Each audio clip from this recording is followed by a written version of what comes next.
doesn't seem to have a lot of clothes, does he? All he ever wears are jeans and work shirts. Wow. This is beautiful. What kind of wood is this? It's American cherry. Jake made it. Like I said, he's more than just a carpenter. He's an artist. I hope the baby takes after him. Wow. He's really great looking. Yeah. Level with me, Miss Thorpe, woman to woman. Did he split? Fear of fatherhood? No way. That's not Jake at all. No one's heard from him. No one. His family in Vermont, no one. Oh, calm down. It's only been 3 days. No one knows where he is. Oh! Are you all right? Oh! Is the baby coming? Are you having contractions? I guess so. I don't know. I've never done this before. Okay. Oh! Can you give me a trigger or an ambulance? Oh! Hey, whoa! Wait a second. I've got a siren.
So exciting and scary and wonderful, and then nothing happened. Good morning.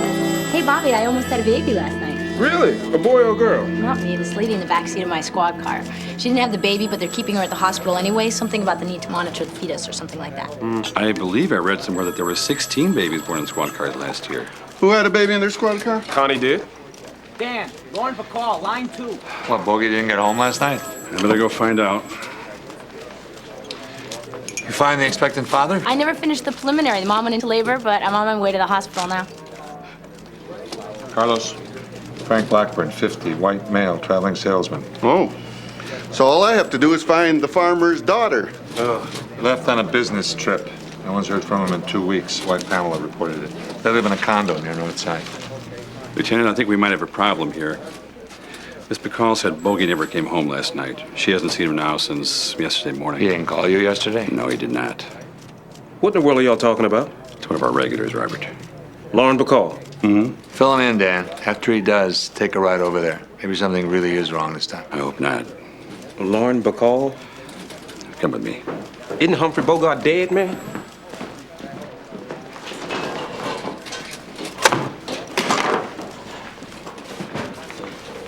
I didn't expect to see you this morning. You heard? Well, unfortunately, news like that travels through the department real quick. Your dad's not the most popular man on the planet. My dad's a lot of things, Lieutenant, but he's not a bad cop. I know that, Johnny. I've known him a long time. It's not fair, Lieutenant. The man gets shot in the line of duty, almost dies, weeks of recovery, now this. Hey, Internal Affairs Division has to investigate every complaint against an officer. So they take the word of a sleazeball with a rap sheet as long as your arm over the word of a sergeant with 34 years of spotless service? Oh, what I heard was that this guy, what's his name? Peter Nixon, turned himself in. Claims your father was shaking him down. Shaking him down was a routine traffic stop. 2 guys get out of the car, they took my father's gun, one of them shot him. How's the old man taking it? He's in shock. He could lose his pension, get thrown off the force. 34 years of his life, they walk into his house last night, treat him like a criminal. That's the way it is. We arrest a citizen, he's innocent till proven guilty. With us, we're guilty till proven innocent. They'll clear him. You want the rest of the day off? Follow-ups. Keep you busy. Hi. I was looking for Tamar Thorpe. They just took her up for some tests, but she should be back pretty soon. Is it a boy? No. Oh. She's really precious. Is this Tamara Thorpe's room? Yeah, she should be back soon if you want to wait. Are you guys friends of Tamara's? Yes. Hi, I'm investigator Karatzik, Chicago Police Department, Missing Persons Section. Eric Forrest, this is my wife, Sherry. We're neighbors of Tamara. You're a police officer. Is there some kind of problem? Tamara reported her boyfriend Jake Howard missing. She called the police? She's really worried about him. You two mind if I ask you when the last time you saw him was? We never met him. Oh, I thought you said you were neighbors. We are, but we only moved in 4 months ago. Jake was gone by then. Oh, sure. Oh, if you'd only been there 4 months, then you wouldn't have known him, would you? I can't believe she still wants to find him. I mean, the guy gets her pregnant and then leaves. Real nice person. He didn't even leave her any money to help pay for this. Tammy gives piano lessons. She can barely support herself, let alone a baby. Maybe her family will help her out. Yeah, right. They don't even know she's pregnant. She comes from a town about this big. Single parenthood isn't quite accepted there. She has this fantasy that Jake will come back, they'll get married, and everything will be okay. We keep trying to tell her that the guy walked out on her once before. Even if he does come back, what's to stop him from doing it again? The kid's not glue. That's not going to fix the problem. So what'd she do if he doesn't come back? We recommended a terrific adoption lawyer who's already found an excellent family. It's sad, but it's really the best thing for both her and the baby. Yeah. Sergeant, that's the most recent shot I could find of Frank. We don't take a lot of pictures. I'd offer you something, but I'm sure you'd just tell me that you're on duty or some such thing. I don't usually do this myself so early in the day, but under the circumstances.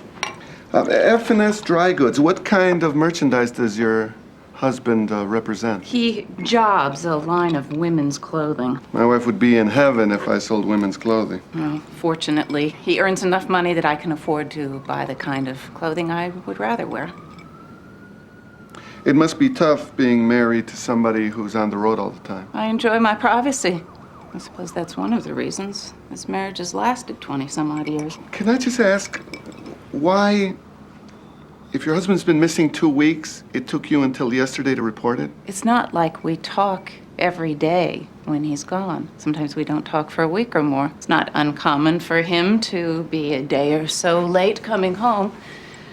But when he was 4 days overdue, I started calling all of the places he was supposed to have been. And then I found out that no one had seen him for 2 weeks, so I called. Okay, he called his office, all the hotels and motels he usually stays in, several of his customers. Did you try calling any of his friends, family? He has me, I have him. There is no one else.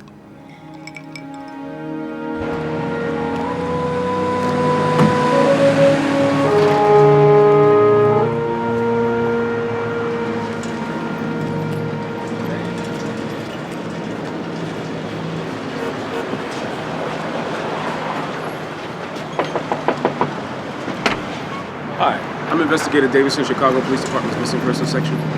I was given this address as the place where Miss Lily Bronitz lives. Yes, you've got the right place. The Bronitzes live upstairs. Follow me.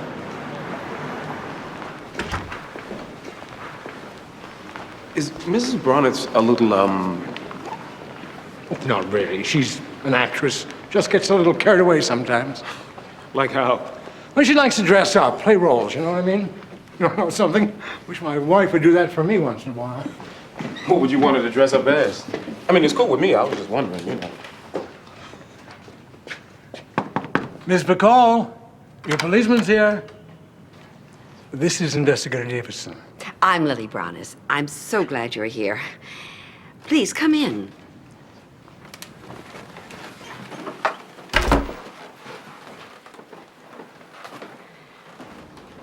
Please sit down. Thank you.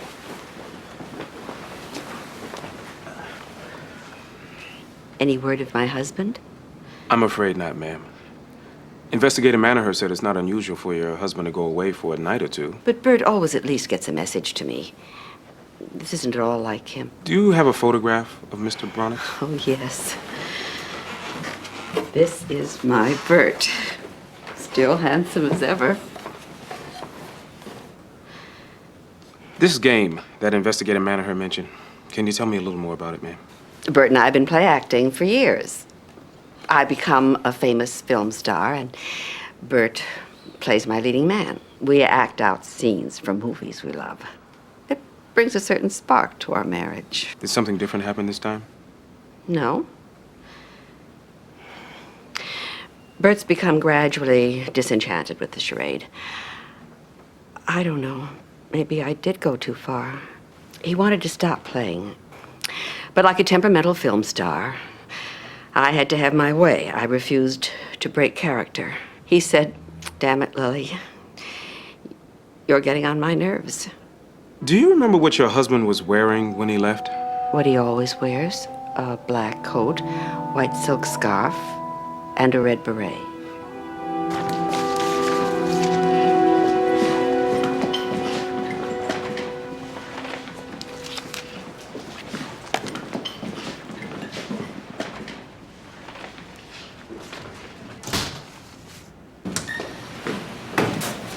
All I want is 5 minutes with the guy, man.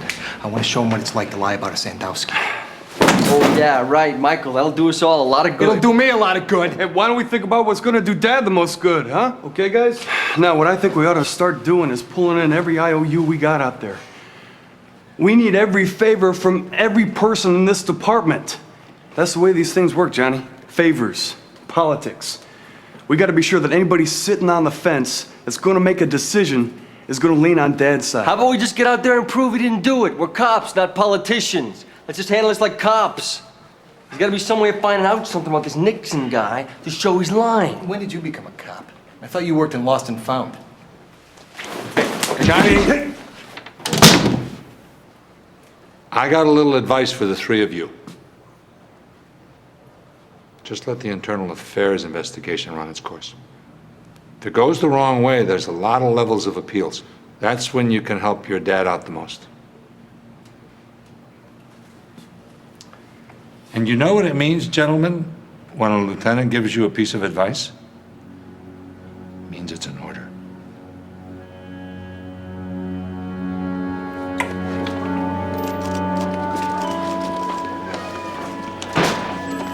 Ray, can I talk to you for a minute? When I get back. Carlos, the credit card activity reports in your traveling salesman. Seems the only transaction on any of them in the last 2 weeks was to reserve a motel room in Des Moines, Iowa. But there were no charges, so obviously he changed travel plans and canceled reservations within the prescribed grace period. Maybe his route got changed or something. Would you like me to check with his employer? No, thanks, Dan. Think I better do that myself. What's he claiming Sandowski was trying to do? His name's Pete Nixon. Guy's got 14 counts of burglary against him. He's out on an appeals bond. You know, traffic ticket might have put him back inside. Says Sandowski knew him, which Sandowski denies. Told us when Sandowski pulled him over, he stuck his gun in his face and gave him 3 choices. Pay him off, go back to prison, or die right there. Claims that purely out of fear, he grabbed Sandowski's gun, wrestled with him for it. It went off, Sandowski hit the pavement, Nixon ran. Don't tell me you're buying this, Hackle. Tell you something. If the guy had just pulled off a job, I wouldn't buy it for a second. But we checked citywide. There was nothing with his M.O. anywhere that night. Besides, if he wasn't telling the truth, what'd he have to gain by turning himself in? How long would he stay out? There was a composite drawing of him that looked like a snapshot on the front page of every newspaper in town. So he hooks himself up with a smart lawyer, points a finger at a cop, plays the victim. He's got a whole lot to gain. Nixon claims he was leaving his girlfriend's house and on his way home. Now, if it checks out, what reason does he have to shoot a cop who stops him? And why does he have a buddy with him in the car? Sandowski said there were 2 of them in the car? Yeah. You think Sandowski would ever admit one guy could take him? I don't believe there was another guy. You know, it would have been a lot better if you'd just been straight with me from the get-go. Jake's what we call a voluntary, and that's about as low a priority as it gets in my job. You add that to the fact that you lied to me, my lieutenant's gonna say next case. My parents were right. They said I'd never make it in the city. I've made a mess of my whole life. You're just scared. Having a baby's really scary. If Jake would just come back, I know that we could work it out. He'd help me with the baby. I don't know if I can do this by myself. You know, did you ever think that maybe you picked the wrong guy? He walked out on you. What makes you think that he even wants to come back? Believe me, I can tell you about picking the wrong guys. I'm an expert in that category. Jake's not the wrong guy. And he would come back if he knew about the baby. He doesn't know. You gotta understand what we were going through. Jake hated Chicago. Said the big city was just a place people got lost in. The only reason why he came was because he couldn't make a living in Vermont and he couldn't wait to get back. I came for a whole different reason. My dreams didn't exist in Boonville, Missouri.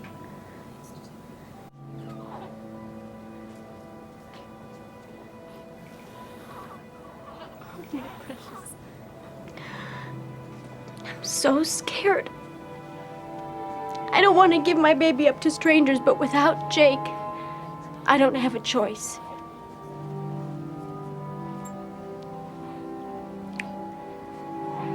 Please, find Jake, Miss Karatzik.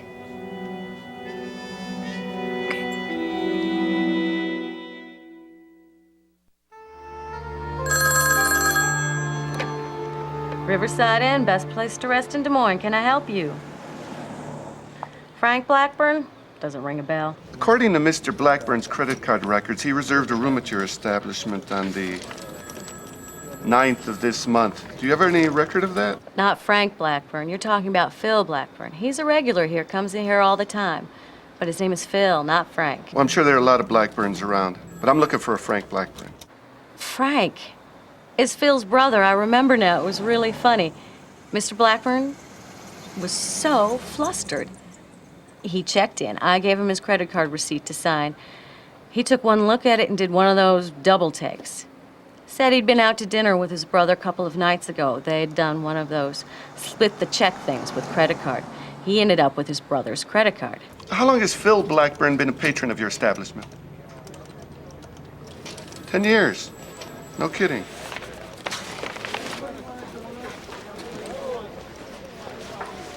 Look, Mom, it's very important that we keep his spirits up. Can't really discuss that now, Johnny. Could Dad hear you? Yeah. You want me to talk to him? Yes. Honey, Johnny wants to say hello to you. You say hello for me. It's your son, Kaz. I can't. I can't.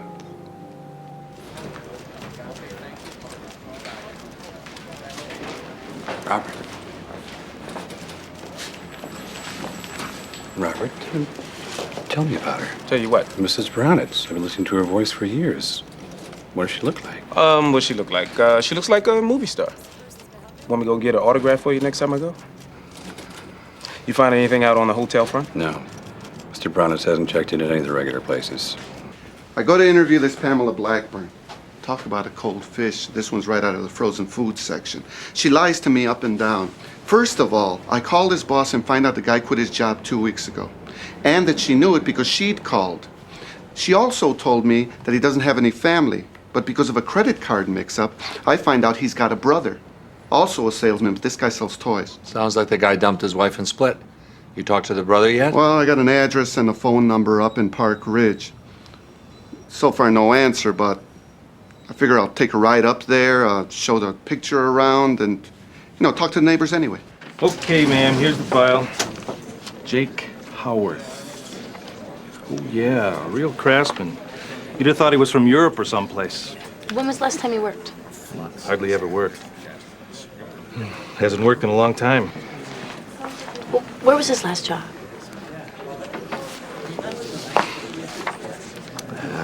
Here's one worth trying. Did some restoration work at a mansion in Wicker Park. Finished up about 5 months ago, but it was there off and on for over a year. Some people named Samuels. Direct call-in. No contractor involved. Investigator Manaher and I are covering every base, ma'am. Right, as soon as one of us hears anything, we'll contact you. What'd you find, Bert? Tell him I'm done playing games. He doesn't have to be Bogey or Clark Gable or David Niven or anybody but Bert ever again. Of course, Mrs. Brownings, we will. Goodbye.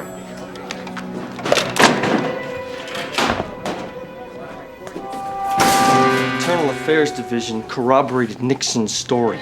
They decided my dad's lying. They're gonna charge him. Who's corroborated what? What do they got? They won't say. Until my dad's formally charged and gets a lawyer, they won't turn over any of their evidence. Lieutenant, you know where every skeleton is in every closet in this entire department. I know you do. I need some help. Well, let me see what I can find out.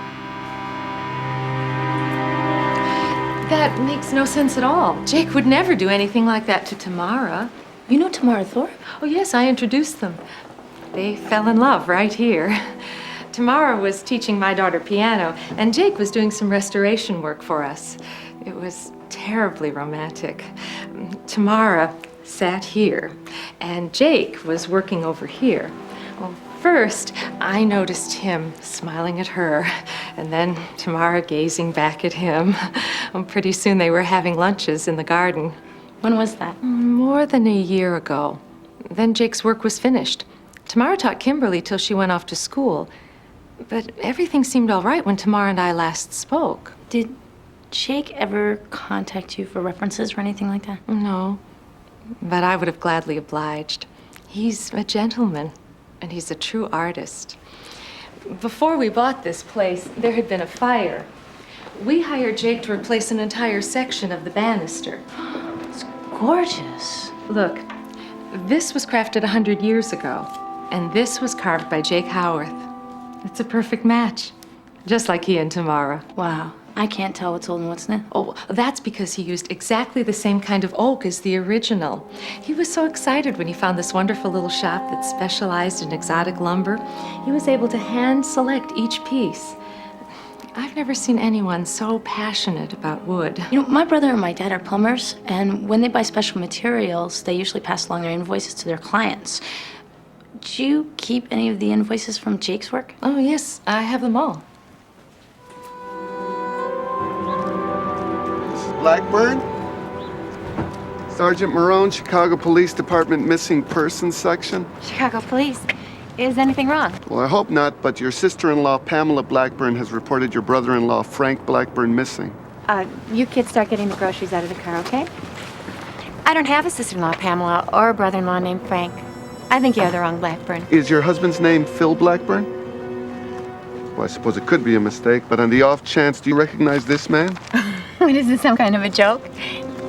That's my husband's picture. You know what? Things like this happen all the time, Mrs. Blackburn. There are some people irresponsible enough to use the police department to try pulling off practical jokes. Listen, could you just ask your husband to call me at this number? I'm sure we can straighten this out in minutes.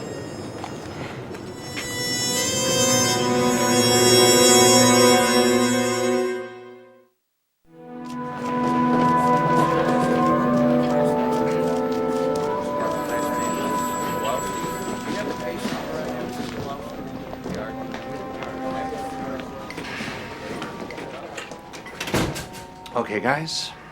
Here's what Hackle's saying. Nixon is out on an appeals bond. He jaywalks. He goes back to prison. Why would he shoot a cop? One reason would be that the cop caught him with evidence of a crime. But during the entire 24-hour period preceding the shooting, there wasn't one burglary that fit Nixon's MO.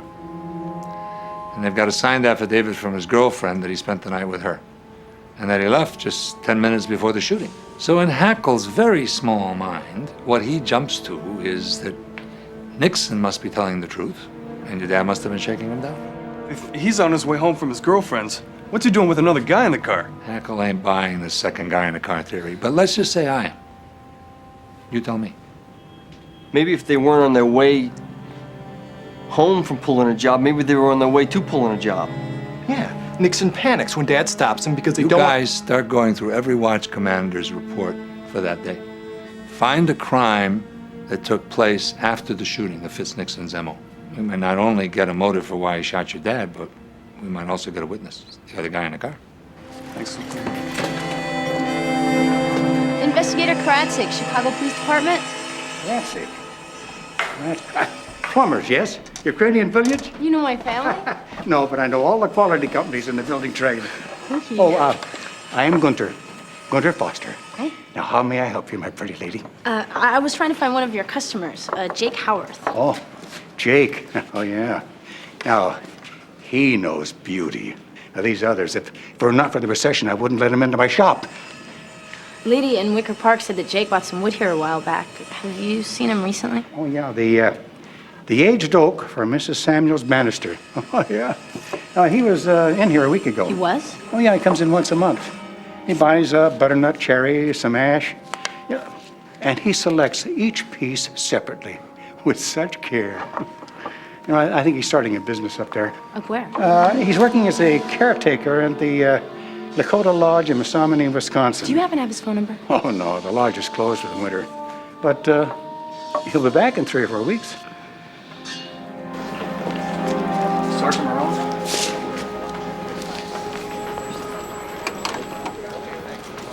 Sergeant Marone? That's me. I'm Phil Blackburn. You spoke with my wife this afternoon. Starting to get the feeling I spoke with both of your wives today, didn't I? I'm afraid so. I think we better go talk to the lieutenant. Thanks, Dan. Dad, look, I gotta tell you, man, I'm getting nowhere fast on this Burt Bronick case, all right? I checked the morgue, the hospital, victims list, Zippo. Well, you know something, Robert? This particular case, I'm not really sure I want to hear all the gory details. Do I detect a hint that Dan, the man of steel, is letting it all hang out here? I will admit to being more personally involved than I normally allow myself. Well, Dan, I have an idea that might speed up the process a little bit. What if we were to put Bert's license plate number on the hot sheet? Can you report he's stolen? That'd be... Well, it'd be like breaking the rules. I could not do that, Robert. Right. Me neither, man. Why didn't you just divorce your first wife if it was such a loveless marriage? I couldn't. I didn't love her, but I owe her. Or what, Mr. Blackburn? Pamela was a trauma nurse at a hospital in Saigon. I was brought in with a spinal injury. They said that I'd never have the use of my limbs again, and if it wasn't for Pamela, I wouldn't. She wouldn't give up, and she wouldn't let me either. I owe her my life. I gotta tell you, that doesn't sound like the person I met at your apartment this morning. It wasn't. She's not the same anymore. When we came home, she cracked. She just went into overload. It was like she only had so much emotion for her whole life, and she had used it up. I tried to get her into therapy. She fought it. She said she just didn't want to feel anything anymore. And then the drinking started. I begged her. I begged her to get some help, but she just screamed at me, "Why do I have to feel if I don't want to?" So you know what my solution was? I got a job out on the road so that I didn't have to be there to see her like that. The longer I was out on the road, the more I realized that I didn't want to go back. But how do you leave the person that saved your life? Mr. Blackburn, bigamy's against the law. Well, it wasn't what I planned on doing. To tell you the truth, I never thought of it as bigamy. I mean, it wasn't like I had 2 marriages. Pamela and I shared was not a marriage. My life with Cynthia was, well, that's what a marriage is supposed to be. Love, understanding, a family. And nobody was getting hurt. I worked 2 full-time jobs. One to support Pamela and the other to support my family. So it was getting to be too much for you, right? You needed to abandon one of them. No, I didn't really abandon anybody. Pamela doesn't need me. All she needs is the apartment, the clothing, the money, the liquor, and I provided all that. I paid off the mortgage, and I left her enough money for the rest of her life. That was all spelled out in the letter. What letter? I sent Pamela a letter a week ago. I told her everything. I have to tell you, Mr. Blackburn, the way you dealt with the situation is irrelevant. Laws have been broken here, and we have to deal with that. If this was a normal case, all we'd have to do is tell the person who reported you missing that we found you and that you're okay. But you've admitted to a crime, and we're obligated to inform the injured party. If she decides to file criminal charges, we'll also be obligated to surrender your address. And Cynthia and my kids would know everything. That'd be the end of my family. I think I better go talk to Pamela. Excuse me, Lieutenant, we found him. I can't believe Hackle didn't discover this. Do you understand, Johnny? The man wasn't looking. Not only was there a burglary, so earmarked as a Nixon job, an hour after he shot my father, but a guy he did time with just happens to live a block away from the girlfriend. There's a 72-hour waiting period after the birth. I'll come back then for your signature. That will finalize the adoption.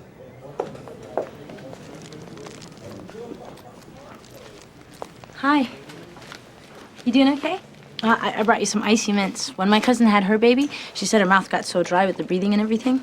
The lawyer said that the people who are gonna adopt my baby are real nice. They have a big house in the suburbs, a yard. Tamara, I know you're going through a lot right now, and I don't want to get your hopes up, but I found out that Jake was in Chicago last week.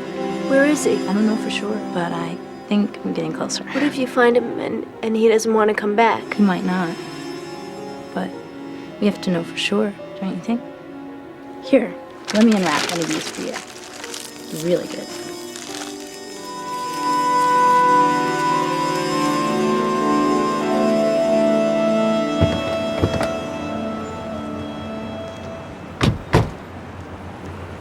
Look, the worst thing that can happen this afternoon is I owe you one. Best thing is we could give these 3 kids back the pride they had in their father. Oh, give me a break, McCall. If the only reason I'm out here is because you asked me for a favor.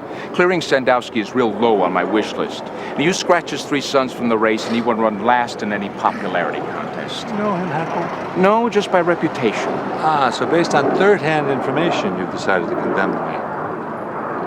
Nice to know we have such an open-minded person in your position. You know Lieutenant Hackle? We've had the pleasure. He's in his room. The desk clerk says he usually goes out around this time of day, but he's in there right now. Let's go. There he is. You! Come here! Yeah, you! Don't move, Richie! Stop. Stay right there. Come here, come here, come here, come here. Do it. Spread him out. Down. Turn around. Hey, Richie, you know me? You're kidding. I must be the only cop in Chicago that's never arrested you. Counting, Richie? 2, 3, 4, 5. 2 patrolmen, 1 detective, 2 lieutenants. Make you feel important, Richie? Maybe more important than you want to feel? Do you have any idea why we're making you feel so important? No. Peter Nixon. You can thank him for bringing your name to our attention. Peter Nixon. Who's Peter Nixon? All right. You 2 shared a cell for 2 years at Joliet, but I guess you never introduced yourselves. I got a question for you, Richie. How come a really good burglar like you does something stupid like shoots a cop? Nixon told you that? I didn't shoot nobody. Right. I suppose you're even going to deny you were in the car. I was in the car, but I didn't shoot nobody. It's all yours. Call for a warrant, but search his room. Yes, sir. Let's go.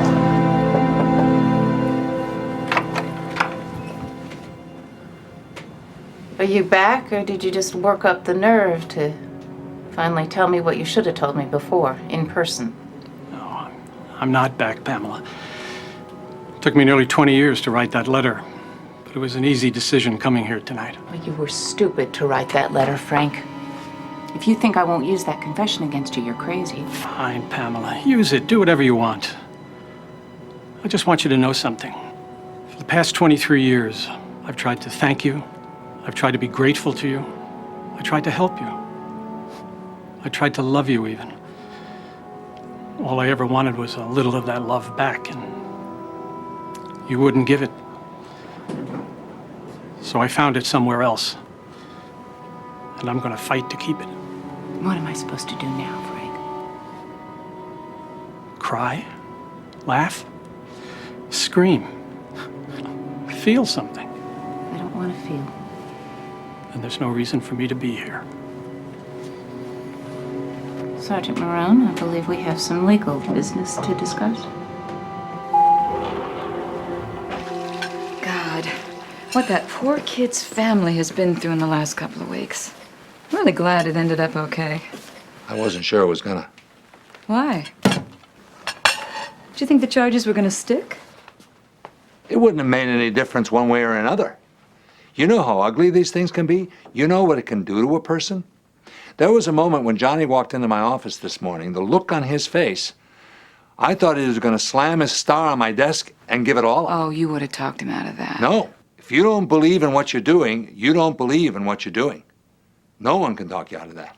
There's always going to be a question. Well, thanks to you, it didn't get that far. You expecting somebody? No. Lieutenant, I'm sorry. I know I shouldn't bother you and Mrs. McCullough at home like this, but I needed to talk to you face to face. That's okay, Connie.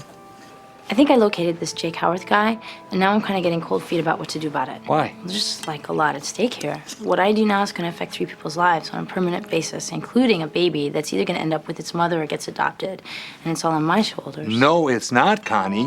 What you're supposed to do is real simple. You know where the guy is, you talk to him, tell him somebody's looking for him, case closed. You walk. You're not going to make any decisions for anybody. What am I supposed to tell this guy? Unless I tell him that he's having a baby, if he doesn't know and he doesn't come back, then that's really wrong. And then if he does know and he doesn't come back because I told him, what do I tell her? It's funny, isn't it?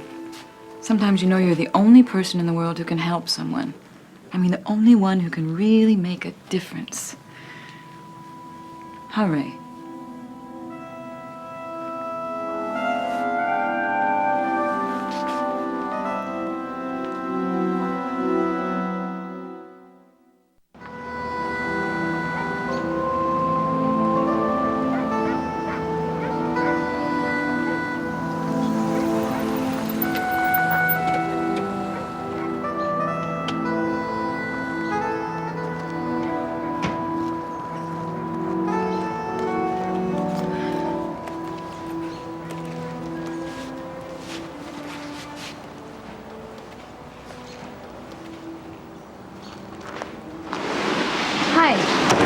I'm sorry, the door was open. You don't have much need for locks around here. These chairs are beautiful. I make them myself. The lodge doesn't open till spring. Do you need some help? Or? No. I'm investigator Karatsik, Chicago Police Department Missing Persons Section. You, Jake Howard? Yeah? I'm following up a missing persons report on you. I'm not missing? Yeah, somebody's been looking for you, though, and now that I found you, I can tell her that you're okay. Tomorrow? Yeah. But don't worry, if you don't want her to know where you are, I don't have to tell her. She's looking for me?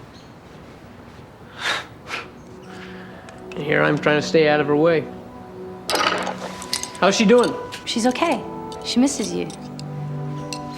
I miss her. I miss her music. She play Orchestra Hall yet? Not yet. I've been talking to some people. Seems like you two make a pretty good couple. Yeah, we were. Wish we could have made it. But I didn't want to stand in the way of her dreams. She wants to see you. Wouldn't be fair. You shouldn't make a person choose between you and their dreams. Your dreams? No, I'm talking about her dreams. That's why I left. I couldn't make her choose between me and all the things she wants to do.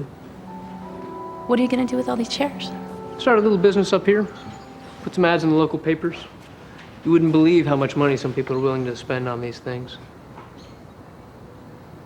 You think they'd buy them down in Chicago? Yeah.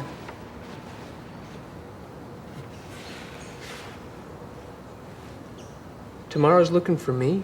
Mm-hmm. These chairs here, kind of like me and tomorrow. Different kinds of wood, different qualities. Some a little stubborn, some a little green. But you work them just right. A little give and take, you can fit them together, turn them into a wonderful thing. Wow. It's beautiful.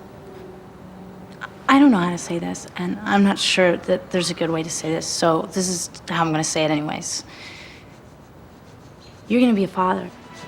What? Yeah, any minute now. And it would mean a whole lot to her if you could be there. I don't know if the baby's been born yet, but if you want to get there before it is, then we better go. Now. Wait! I gotta get something. Robert, Yeah. we've just located Bert Bronis' car, parked in 2300 Stockton Drive in Lincoln Park. Who's they? Traffic? Well, let's just say they had a little help from the stolen car division. Let's say. I'm on my way. There was just a call for you, Mrs. Blackburn. Which one? Pamela.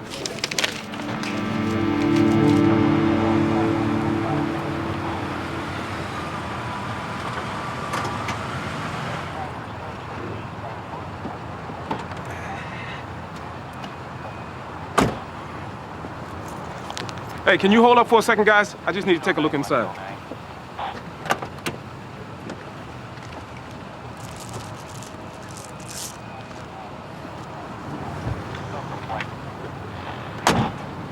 Can you leave this car here for a minute? I mean, it's possible that the stolen car report on this vehicle was erroneous. Is there some place around here where people go to feed the birds? Thanks.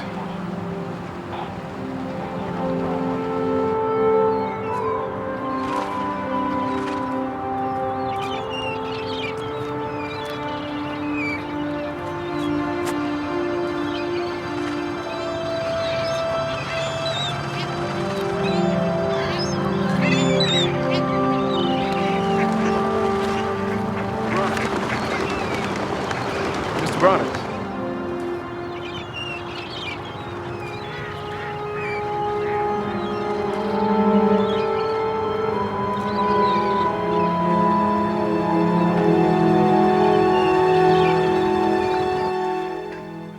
Mr. Blackburn, your Pamela called me this morning. She's decided to file the complaint. What does that mean? You'll have to be charged. Under the circumstances, I don't think we're looking at any kind of a sentence. The judge will annul your second marriage because it was illegal in the first place, and then you'll have to begin divorce proceedings with Pamela. She also asked me to warn you that she's going to demand some pretty tough terms. After that, the two of you can do whatever you want. We'll get married again.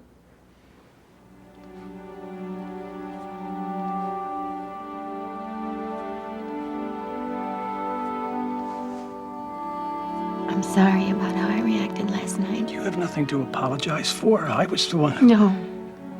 I laid in bed all night thinking this through, Frank. And I just think you were thinking with your heart instead of your brain. And which is one of your biggest problems. But why I love you so much.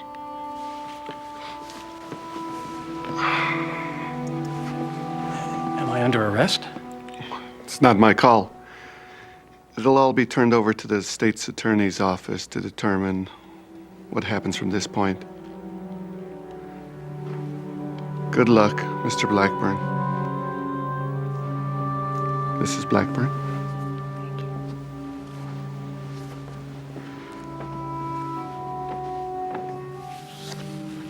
I thought he looked just like Clark Gable.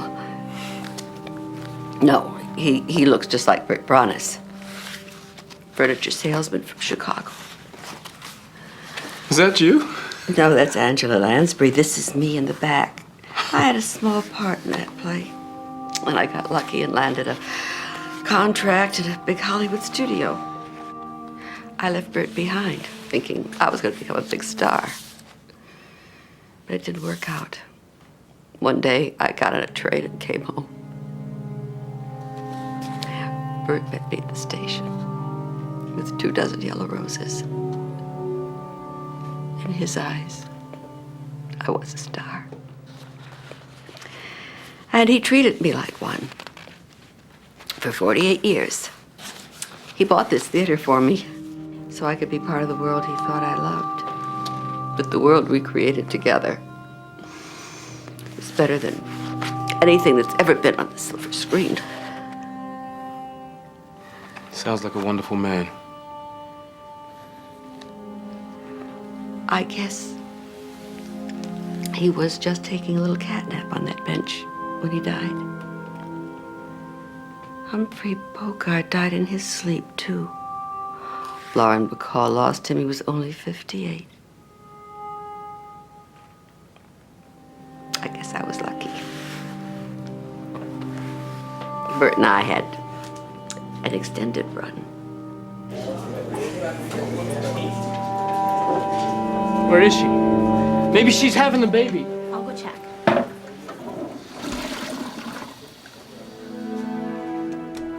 Jake!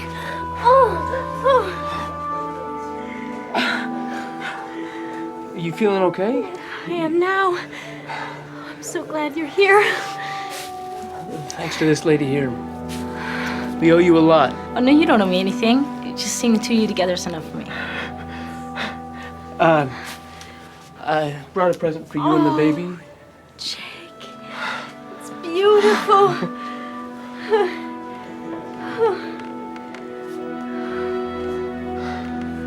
Oh! What? Oh, get a doctor now! No. You stay with her. Get a doctor. I'll go get them. Okay. Doctor. What? Shh. Easy. Oh, man. Breathe. Can we come in?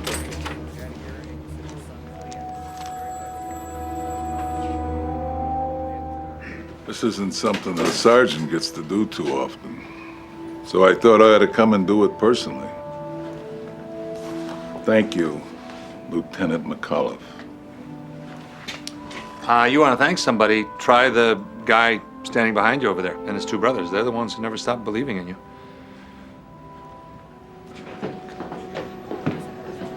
Hey, Dan. She's gonna be all right, man. She wouldn't just play acting? No, she's gonna be fine.